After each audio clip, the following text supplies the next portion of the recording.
Assalamualaikum warahmatullahi wabarakatuh. Jumpa kembali di channel YouTube Ari Wibowo Project. Nah, di video kali ini saya akan membahas terkait lebih lanjut terkait dengan Peraturan Menteri Pendayagunaan RB nomor 20 tahun 2022 tentang pengadaan seleksi P3K jabatan guru fungsional guru pada daerah. Nah, tahun 2022. Nah, kemarin saya sudah membuat video bla bla bla bla, mungkin kurang paham atau mungkin kesulitan dalam memahami terkait dengan prioritas 1, prioritas 2, prioritas 3 dan pelamar umum. Nah, di video kali ini saya akan membuatnya lebih rinci dengan gambaran seperti ini Bapak Ibu. Nah, ini kita jelaskan, kita perinci seperti ini. Peserta P3K tanpa ikut tes tahun 2022 seperti video saya sebelumnya. Dalam keterangan ada P1, P2 dan P3 serta pelamar umum Bapak Ibu, serta pelamar umum ya, pelamar umum nih, pelamar umum. Nah, dalam keterangan peserta prioritas 1 adalah peserta memenuhi nilai ambang batas kategori 1, kategori 2 dan kategori 3. Ini P1, P2, P3. Nah, ini artinya. Nah, kita langsung saja terkait dengan prioritas 1, prioritas 2, prioritas 3 dan umum. Nah, seperti gambar ini kita jelaskan, prioritas 1 adalah mereka lulusan passing grade 2021 terdiri dari THK 2, guru negeri, guru GTT di sekolah negeri. Nah, guru GTT di sekolah swasta dan lulusan PPG yang kemarin tahun 2021 lulus passing grade. Keterangannya keterangan ini tadi menerangkan bahwa P1 di dalam kelulusan atau di dalam kelulusan kemarin, pengumuman kelulusan seleksi P3K tahun 2021, di dalam keterangan kan ada di paling belakang itu ada P1, P2 dan P3. Artinya passing grade tahun 2021 kalau di dalam pengumuman hasil seleksi tes seleksi P3K tahun 2021 di keterangan kan depan sendiri nama bla bla bla bla, nilainya bla bla bla bla bla, terus di keterangan paling belakang ada keterangan P1, P2 bahkan P3. Benar seperti itu Bapak Ibu. Dengan kata lain, mereka yang memiliki keterangan P1, P2 dan P3 adalah masuk ke prioritas 1 dan tanpa tes Bapak Ibu, tanpa tes. Nih, tanpa mengikuti tes. Nah, tanpa mengikuti tes. Ini prioritas 1.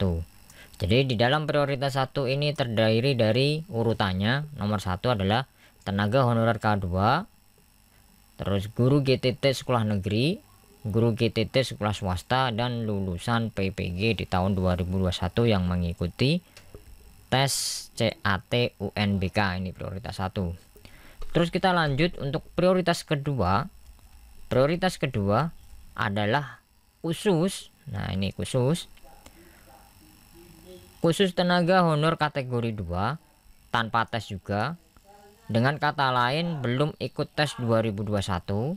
Nah, ini beliau yang tenaga honor kategori 2 di tahun 2021 mungkin tidak menghiraukan pengumuman atau pendaftaran P3K tahun 2021, akhirnya tidak daftar dan belum mengikuti tes.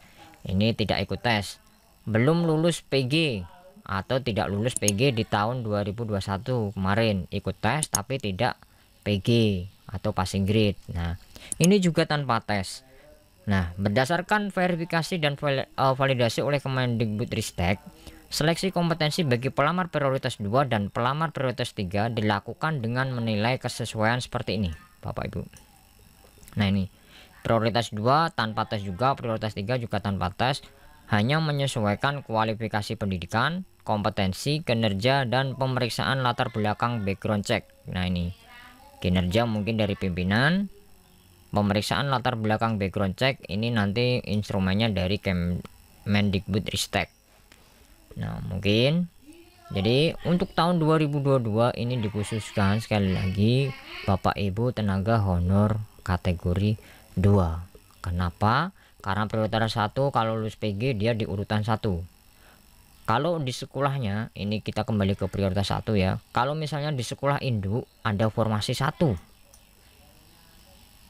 terdapat guru honor kategori 2, guru GTT-nya juga, berarti yang menjadi prioritas diterima di sekolah induk tersebut adalah tenaga honor kategori 2. Ini kalau dari skala prioritas atau pembacaan prioritas sesuai peraturan Menteri Pendayagunaan RPN-RB nomor 20 tahun 2022. Nah, ini kita lanjut ke prioritas 3. Prioritas 3 pun tanpa tes Bapak Ibu. Nah, tanpa tes. Prioritas 3 adalah guru non ASN negeri atau guru non ASN atau GTT sekolah negeri yang terdaftar di Dapodik dengan masa kerja minimal 3 tahun. Artinya di tahun 2021, nah ini di tahun 2021 sudah mengikuti tes namun belum PG. Nah, atau di tahun 2021 belum ikut tes sama sekali. Nah, ini maaf saya jelaskan lagi nih. Untuk prioritas 3 adalah guru GTT negeri yang terdaftar di Dapodik dengan masa kerja minimal 3 tahun. Dalam kata lain, di tahun 2021 mengikuti tes CAT UNBK belum PG, dia masuk di prioritas 3. Dan mereka yang tidak mengikuti tes, tahun 2021 itu juga masuk di prioritas ketiga. Jadi ini tanpa tes juga ya, prioritas 3 nanti melihat kualifikasi akademik, kompetensi, kinerja, sama pemeriksaan latar belakang background check. Ini sama prioritas 3. Prioritas 2 dan prioritas 3 ini juga tanpa tes, hanya menilai dari seleksi kompetensi bagi pelamar. Ini adalah kualifikasi akademik sesuai enggak dengan ijazah serta formasi yang tersedia, kompetensinya, kinerjanya, sama pemeriksaan latar belakang background check. Ini prioritas 3. Jadi jangan jangan dalam arti jangan takut atau dalam arti gelisah, saya GTT baru masuk 2020, belum bisa ikut tes ya. Nah, itu mohon maaf Bapak Ibu yang dalam tanda kutip baru masuk Dapodik di tahun 2021, berarti kan belum bisa mengikuti seleksi ASN P3K tahun 2022. Kita prioritaskan di 2022 adalah mereka yang minimal 3 tahun. Ini yang tanpa tes. Namun jangan berkeluh hati Bapak Ibu yang terdaftar di Dapodik belum ada 3 tahun. Nah, ini jangan berkeluh hati. Mereka masuk di kategori atau prioritas atau disebut sebagai pelamar umum. Nah, ini kita kembali ke pelamar umum. Pelamar umum adalah mereka yang lulusan PPG tahun 2021. Nah, ini ya tahun 2021. Pelamar terdaftar di Dapodik. Nah, ini pelamar terdaftar di Dapodik. Nah, ini artinya seleksinya untuk pelamar umum adalah guru swasta belum lulus PG. Nah, ini yang masuk ke pelamar umum adalah guru swasta yang belum lulus passing grade tahun 2021. Nanti akan ikut tes CAT UNBK lagi. Terus guru negeri belum lulus PG Dapodik kurang dari 3 tahun. Nah, ini jadi GTT sekolah negeri tahun 2021 mengikuti tes dan terdaftar di Dapodik namun belum ada 3 tahun akan mengikuti tes CAT UNBK kembali. Terus yang ketiga adalah guru negeri belum ikut seleksi tahun 2021 dan kurang dari 3 tahun akan mengikuti tes CAT UNBK dengan afirmasi Serdik 100% kompetensi teknis. Jadi untuk peraturan Menteri nomor 20 tahun 2022 untuk afirmasi tidak seperti tahun 2021 di mana usia di atas 35 tahun ditambah 75. Ada afirmasi lagi terkait dengan afirmasi waktu itu hanya usia dan THK 2 karena THK 2 sudah masuk di sini. Nah, Terus ini untuk afirmasi ada dikhususkan untuk disabilitas juga ada 10% kalau nggak salah.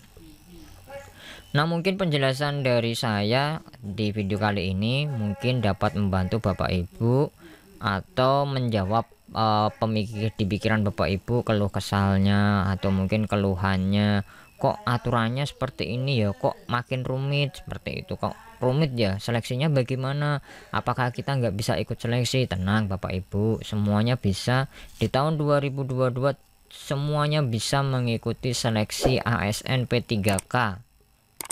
Nah, itu dengan kategori diprioritaskan 1, prioritas 2, prioritas 3, dan pelamar umum. Jadi Bapak Ibu yang terdaftar di Dapodik tahun 2021 ataupun 2020 belum ada 3 tahun untuk tahun 2022, jangan berkeluh hati. Nah, Bapak Ibu akan tetap bisa mengikuti seleksi sebagai pelamar umum dan tes CAT UNBK. Dan pesan saya, Bapak Ibu jangan terusan saya nggak ikut tes aja lah, wong rumit gini. Jangan, nanti siapa tahu di tahun 2023 PP-nya akan berbunyi seperti ini lagi, kan kasihan Bapak Ibu. Nanti Bapak Ibu belum ikut tes, nanti ikutnya pelamar umum lagi, kan repot. Nah gitu ya Bapak Ibu.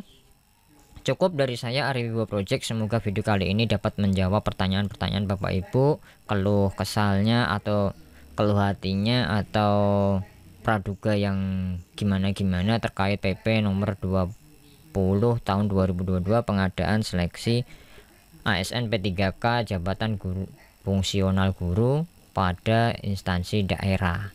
Sekian dari saya Ari Wibowo Project. Jangan lupa share, like, subscribe channel YouTube Ari Wibowo Project karena subscribe itu gratis. Bagikan video ini kalau bermanfaat dan jangan lupa tulis komentar. Sekian, wassalamualaikum warahmatullahi wabarakatuh.